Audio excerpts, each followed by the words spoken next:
You know, Kevin, as we're sitting here about to talk some college football, I am just so enamored by your love of your school cafeteria's food. I mean, is this real? Yeah, the smoked sausage biscuits in the morning, they're just perfect. The sausage nice and chewy. And then for lunch, we have the chicken Alfredo, just perfect with the little chocolate cookie they give us. Ugh, boy, my cafeteria food was a disgusting, soggy burger.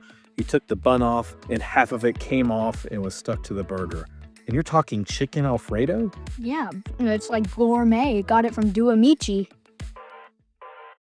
It's 10-Year-Old's Take, starring Kevin. He's got the takes, you can take them or leave them. Here's Kevin and Brad.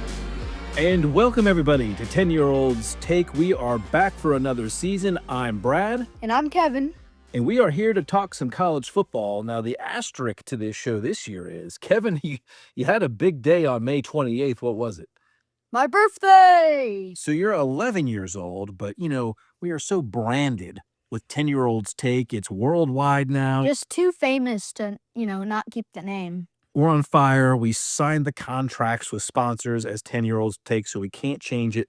So while you're 11, we're still going to call them 10-Year-Old's Take, but because let's face it, I mean, you still think and act like a 10-year-old sometimes. I mean, you have the brain of a 7-year-old. Right.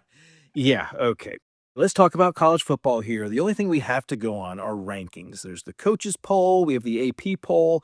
We'll go with the writers and talk the AP poll. Folks, I'll give you the top 5 here quickly. Number 1 is Ohio State, followed by Oregon, Georgia, Notre Dame, and Texas. Kevin, as you look at the entire top 25 that's in front of you, who do you like the most? So I think I just got to go with the 11 ranked LSU Tigers and then the Ole Miss Rebels here. I just think they're one of the most underrated in the top 25. Well, Lane Kiffin has certainly spent a little cashola there in Baton Rouge to get his roster together. Ole Miss, they were able to get Chambliss back. He's their quarterback. Speaking of quarterback, I like Stockton at Georgia. I think that guy has been battle-tested. He's been in the big games. Georgia, with that run game and just Kirby Smart, they have Bobo. That team's going to be solid. I'm a little stunned, and I think they're a little low at number 3. Yeah, I do. I'm wondering why Indiana, after winning the Championship? college football championship, they're not ranked number 1. Oh, well, here's a hot take from me on Indiana. Obviously the hottest name in coaching is Curt Cignetti, but the hardest thing to do is follow up a championship. How does he take all the success? Can he motivate his team after this kind of 2-year buildup? They were close the year before, then won it all last year. I think Indiana stumbles this year. I don't think Indiana's going to do good. I was just wondering why they're not number 1. Now, the paper champ of all of these teams is Notre Dame because their schedule is easier than your multiplication tables in 6th grade. It's honestly easier than Bowling Green's schedule. Yeah, you're probably right. So Notre Dame, by default, will be there near the end only because they will not have played anybody. But I do think, Kevin, again, overrated teams are Indiana, probably USC, and boy, I'm not going to call them overrated, but boy, I'll be curious to see how Michigan does with Kyle Whittingham as their coach. I will say I don't like Washington being there, top 25. Yeah. Hard take. Hard take. Well, hey, another thing that's been kind of hard for Florida State to do lately has been winning games. We're, of course, Nole fans, and that's going to be a big question mark for us as we navigate this season. Florida State, 2-10 in 24, 5-7 in 2025. A couple key storylines for them, Kevin. The number 1 on the list is Ashton Daniels at quarterback. He's there, a transfer in from Auburn, who was kind of a late bloomer at Auburn, a guy that a lot of Auburn fans told me probably should have started the season. If you didn't know, he was a late enrollee to Auburn. He didn't go through spring practice. They, of course, get Jackson Arnold. And the problem is, Kevin, they're paying that guy a lot of money to not sit the bench, but to play. So Ashton Daniels doesn't play. Yeah, it's just kind of strange how you'd pay somebody way more than you could pay a better player on the bench. Right. Makes zero sense even for a 10-year-old. Wait, you're 11. But Kevin, tell me a little bit about this pressure. There's pressure on Ashton Daniels to perform. He's a senior, but boy, Mike Norvell, that guy was the hero. Now he's the GOAT. Yeah, I just don't know what happened to him. A 13-1 season, almost undefeated, Yep. but just 2 straight losing seasons after that. Can he show a good season after that? At least like 7 wins. It's going to be interesting to see. He does and has shown an ability to start a season fast. He beat LSU in 2022. He beat LSU in 23. Heck, lost to Georgia Tech in Ireland in 24, but he did come back and beat Alabama in 25. So he needs a hot start, but he needs to keep it going. Now, the thing is, Kevin, the challenging schedule for Florida State, they get, the ACC does them no favors. They have to play Miami. They have to play Clemson. They have to play Alabama. At what's it called? Tuscaloosa. Yeah. Of course, they play Florida. That's not an ACC team, but you're getting my drift. The schedule's tough, one of the tougher ones. Plus these crazy Friday night games. Yeah, it's like with Stanford, I won't say the whole reason why they lost was because of the time, but just think, all the way across the country, a whole different time zone. It's like, what, 1 a.m. for them? Or would it be like 1 a.m. for By the them? time that game was over, yeah. So last year they did play Stanford. It was late and it was an awkward game. The ACC does them no favors. They have to play at Louisville on a Friday night. They have to play at Pitt on a Friday night. It's really an interesting deal. So Florida State has all that going for them, or against them rather. So we'll see how they do. But those are some of their big storylines. I'm going to predict a rebound season for Florida State. How about you? I think we're going to go 7-5 here. That's fair. And I just want at least a bowl game. Yeah, I think I'm in the low end 6 wins, high end 9 wins. I'm living in the 8-4 world. That will take an upset or 2 here or there, but I think it's doable.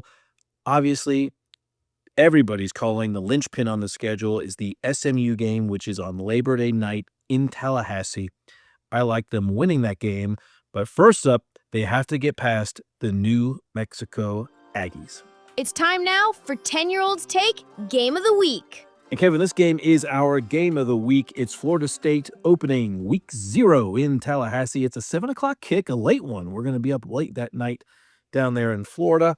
A big matchup for them is going to be Ashton Daniels in his first start under the lights in Tallahassee. How do you see this game going? I think I see us winning by a lot. Yeah. But the only problem is, even as the home team for Florida State, the pressure still builds on you at Doak. Yeah. Even with the opponents, you have a lot of pressure. On the home team, sometimes I think you have more to win for your home fans. Yeah, Florida State, obviously the more talented roster. That shouldn't be a scare here. We're going to be excited to see Deuce Robinson, Usman Kroma. We're going to be excited to see some new additions and key pieces on defense. So Florida State, I think Kevin's going to win big. Norvell's back at calling plays. I like Mike Norvell as a play caller. How about you? Yeah, I just think he's just getting unlucky with his players. Like the 2024 season with DJ, he was a good QB. He just had a horrible team surrounding him. That was the problem. And he's a good coach. Yeah. And with last season, kind of Gus the Bus took over. Yeah, the Gus Bus drove on out of town. In fact, he wrecked on his way out of town. He's retired. Norvell's back, fighting for his coaching life. Kevin, I'll give you the last word on our game of the week. Who you picking? I got New Mexico State. Just kidding. I got Florida State. You thought I was serious? Yeah, I was about to stop the recording. Coach Kevin presents. You make the call. Okay, Kevin, this is a new segment on the show. It's called Coach Kevin. Here's the scenario.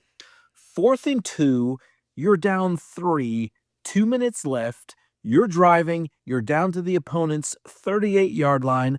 What does Coach Kevin call on the headset and why? So here, personally, I would not kick a field goal. It's like a 55-yarder.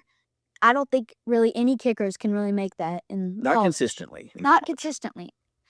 But I honestly would run a drag route or an out route. Both are very good plays, around 2 through 5 yards on average.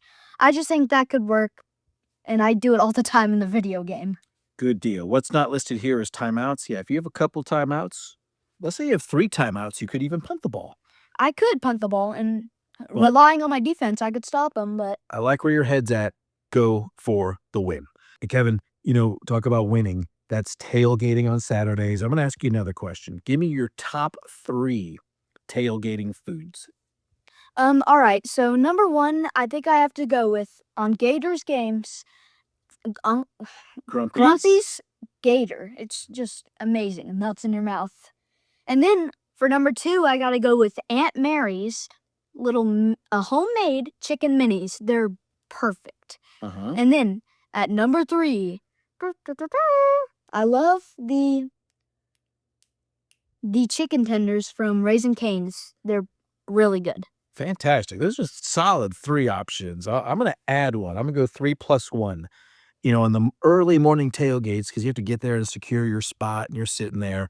Nothing like a good, hot, Krispy Kreme donut to get you started. I've only recently liked donuts. I used to not really like them, but now I do. And then, of course, you're into the beer. The root Sip beer. for yes. Beer. Sip for tip for the root beer. Yeah. Awesome. Hey, Kevin, we do have a question from a fan. What's your favorite moment when attending a game in person?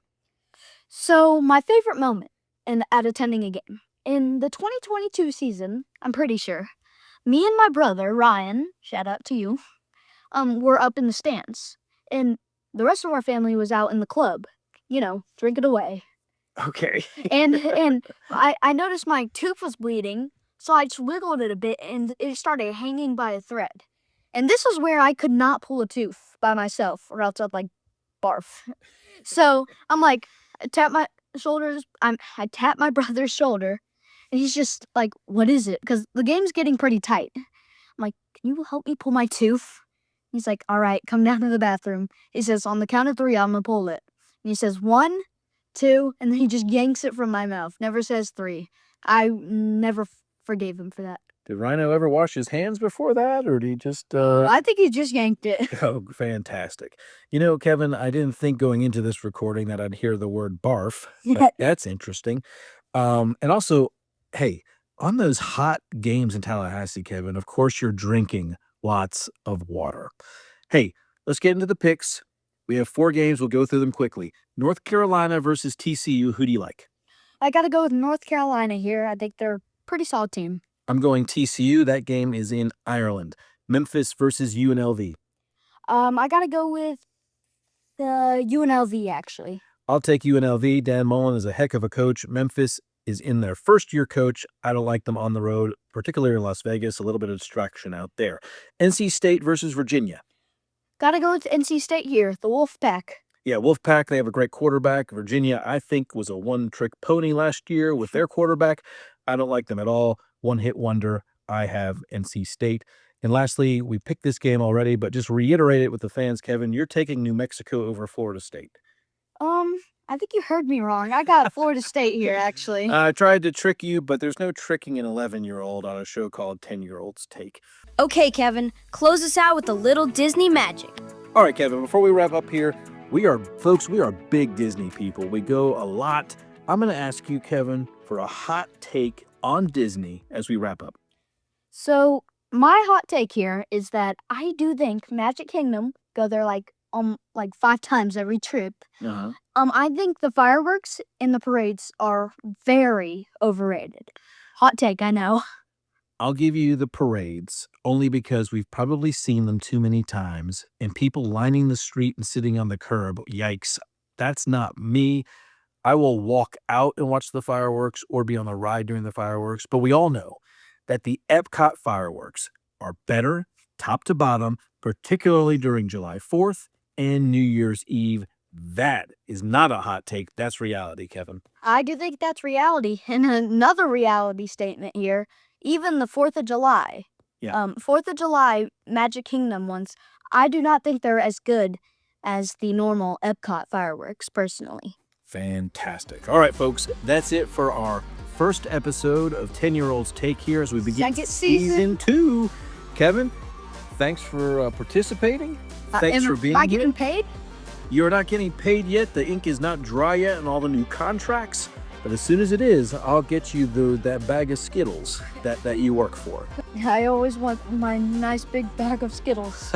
All right, we'll see you next time.